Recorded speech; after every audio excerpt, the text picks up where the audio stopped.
You're listening to Tarazi Tuesdays with the Bible as Literature.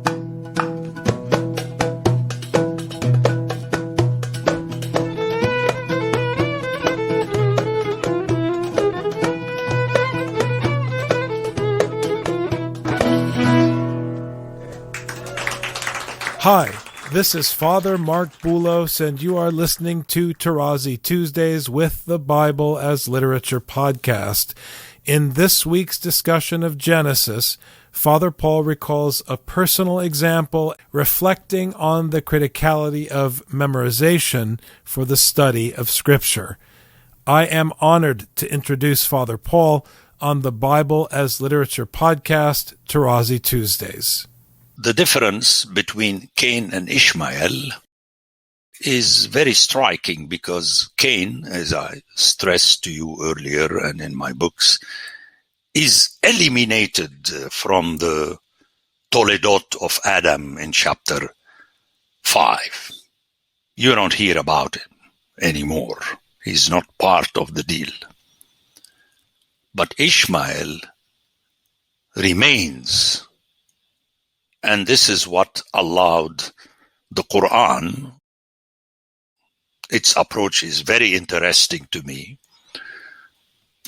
To have the Arabs in the time of Muhammad integrated in the story of the Bible, following the teaching of Paul in 1 Corinthians 10. You don't apply the Bible to you. You are integrated into it. It rephrased the story of the sacrifice of Isaac as being the sacrifice of Ishmael. A phenomenal tour de force. But already this was settled with the 3 children of Noah. Remember, at one point, Shem is the more specifically chosen one. But you as a hearer, hearing about the Toledot of Shem in chapter 11,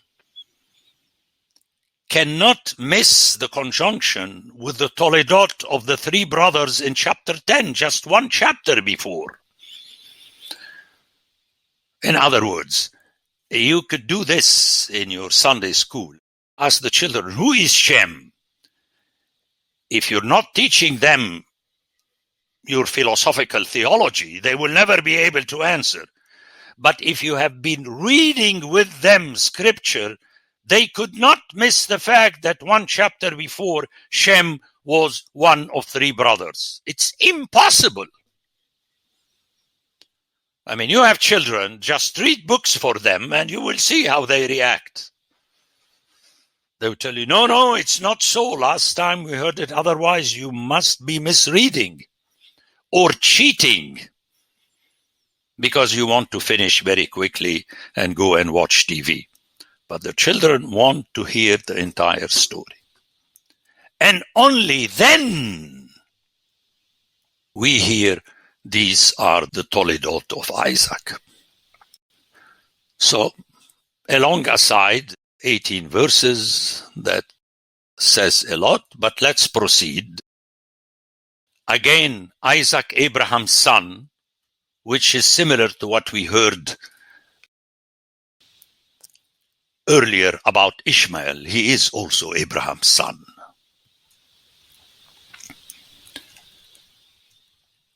And Isaac was 40 years old when he took to wife Rebekah, the daughter of Bethuel. You know the story. The Aramean and the sister of Laban, the Aramean. Notice how Aramean is mentioned twice. Okay, my father is a wandering Aramean or an Aramean unto oblivion and destruction. And his wife was barren. That's classical in the Bible. We have it in the story of main personalities, Samuel, Samson. You know, it's very important. Elizabeth in the New Testament. And he prayed, and again, his wife conceived. But now we have a split.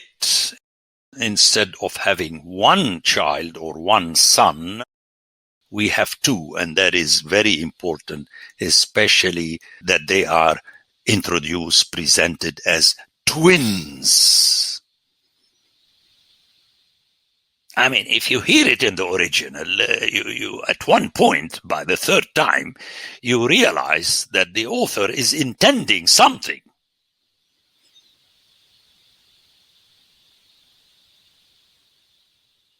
And in verse 23, we have the use of that word that appeared earlier in the plural. And here again, two nations, which is again le'om, but shall be divided. And here again, an exceptionalist would say, they are not the same. We are separate from the others.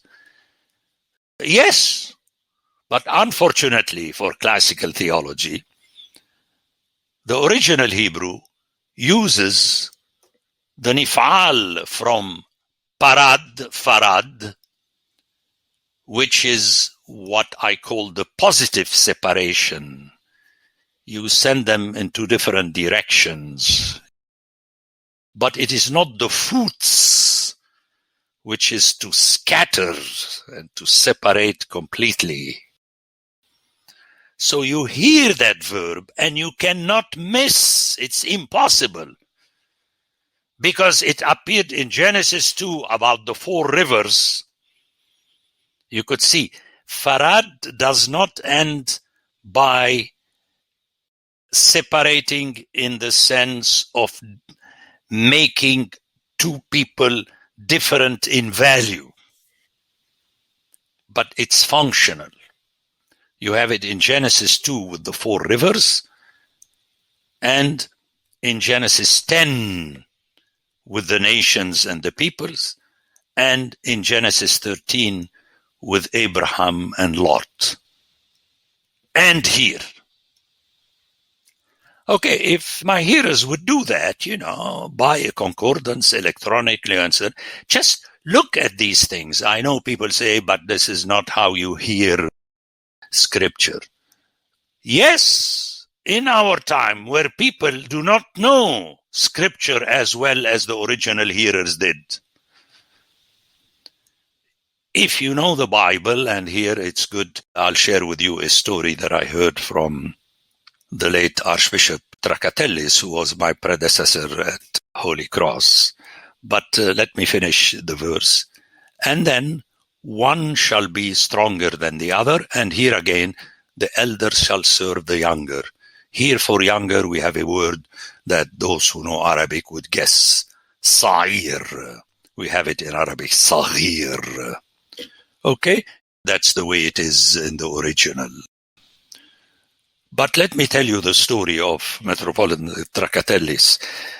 I visited him when I retired to say goodbye to him. We were very close, and I took to him copies of my latest commentaries, and he offered me an icon that was given to him by the youth of his archdiocese of John Chrysostom.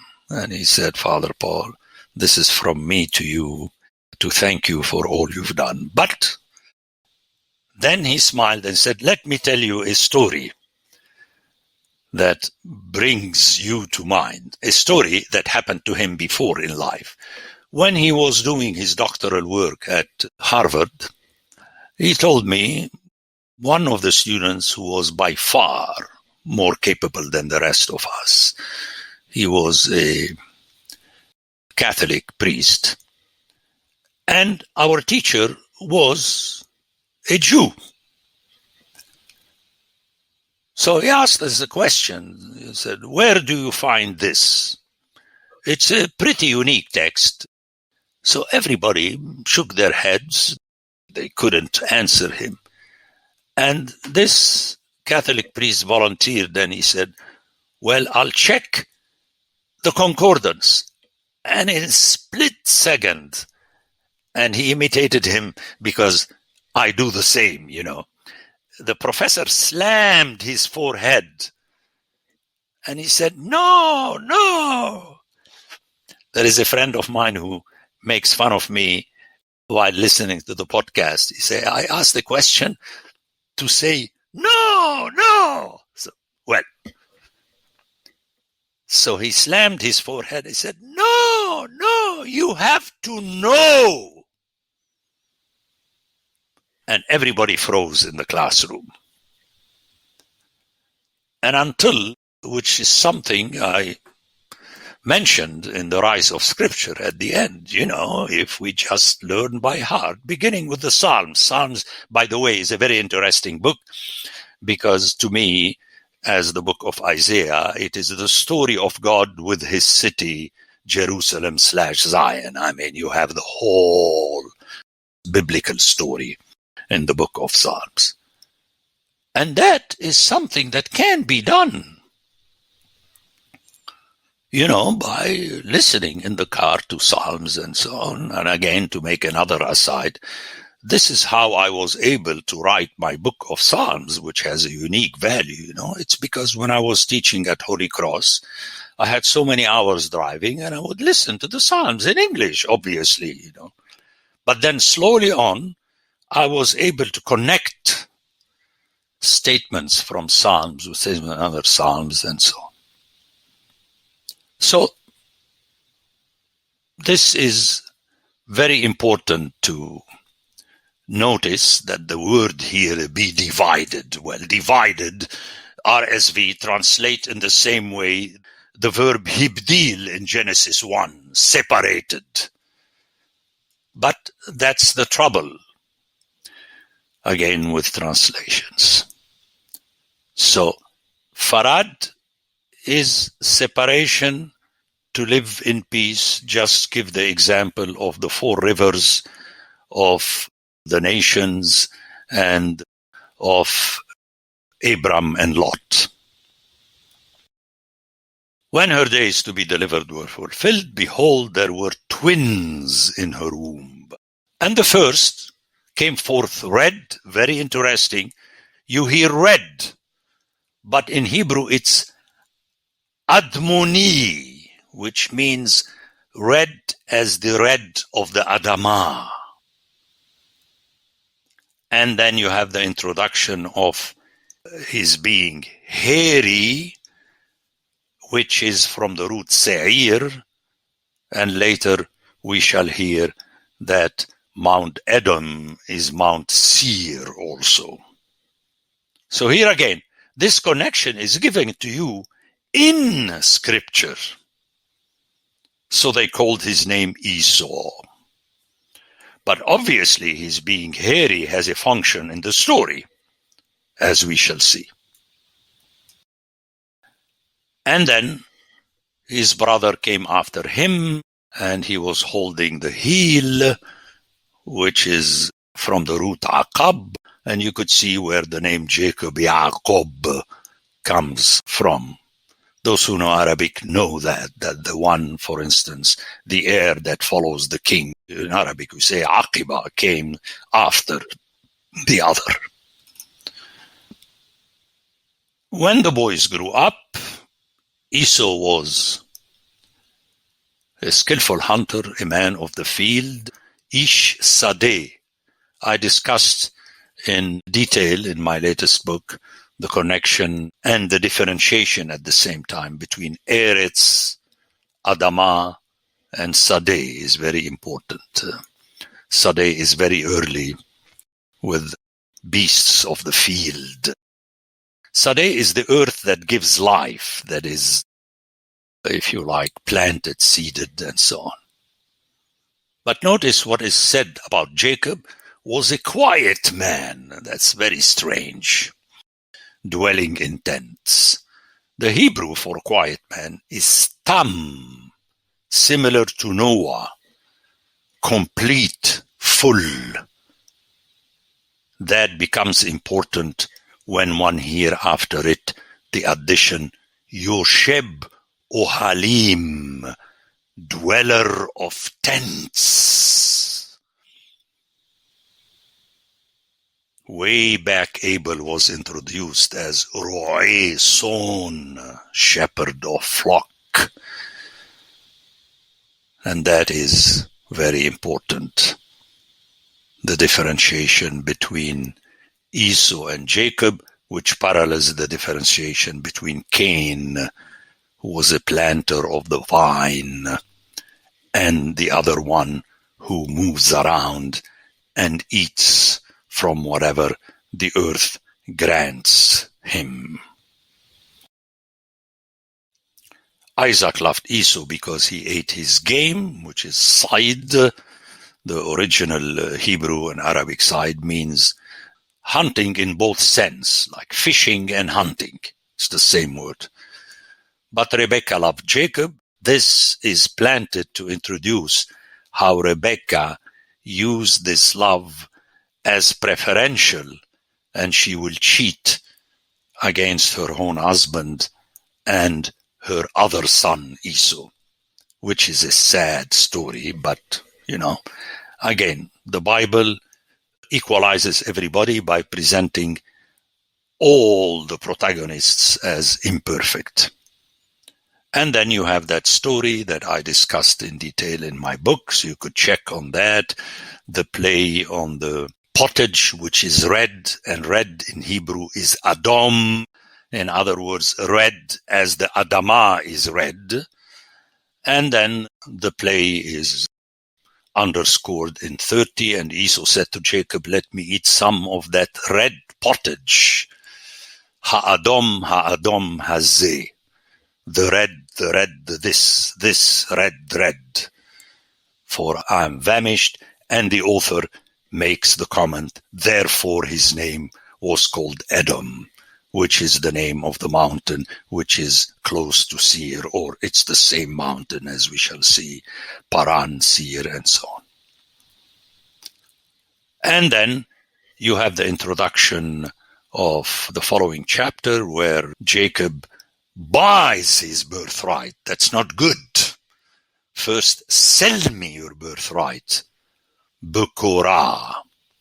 Bekor, very important word. It means first fruits and firstborn and so on. And Esau said, "I'm better off. What use is a birthright to me?" Jacob said, "Swear to me first." So he swore to him and sold his birthright to Jacob. Now, here I want to make a comment against theology, especially European Western theology, that it sanctifies and holifies and glorifies cunning. And that is very dangerous, because then you get stuck. David was a good man. Why? Because theology says he must be a good man. But if you hear the text and you continue, you will get to the point where the way David had Uriah the Hittite killed was through cunning. Then Jacob gave Esau bread and porridge of lentils, and he ate and drank and rose and went his way. Then Esau despised his birthright. But until now, you hear that Jacob was the one who took advantage of that. But then Rebekah, which is that special woman for whom Abraham sent his servant to bring her to become the wife of Isaac, that's not good news. That she is the one who implemented the cunning in order to satisfy her preference. That's all. Now, before ending, I would like to point out the connection between Seir and Sinai also, with Mount Paran. If you ask me about it, I'll comment. If you don't, I'll just, for my hearers, say, in Deuteronomy 33:2, we read, he said, "The Lord came from Sinai and dawned from Seir upon us." Very important that God comes from the mount of Esau. Seir the hairy. He shone forth from Mount Paran, which is from a root para, that is connected to glory. He came from the 10,000s of holy ones with flaming fire at his right hand, and the flaming fire reminds you of the red. That's why Edom is also that mountain. So it's very interesting that ultimately God comes from the wilderness of Midian. He's a shepherd. But we don't like that. We think that God comes from Westminster Abbey or Berlin or Byzantium or Washington, D.C. No. Very important. Deuteronomy 33:2. And notice, this is towards the end of the book of Deuteronomy, right before the people, right before you move into the land through Joshua. You have all these words connected together: Sinai, Seir, Paran, and the flaming fire, the red Edom. Okay. The Bible as Literature is a production of the Ephesus School Network.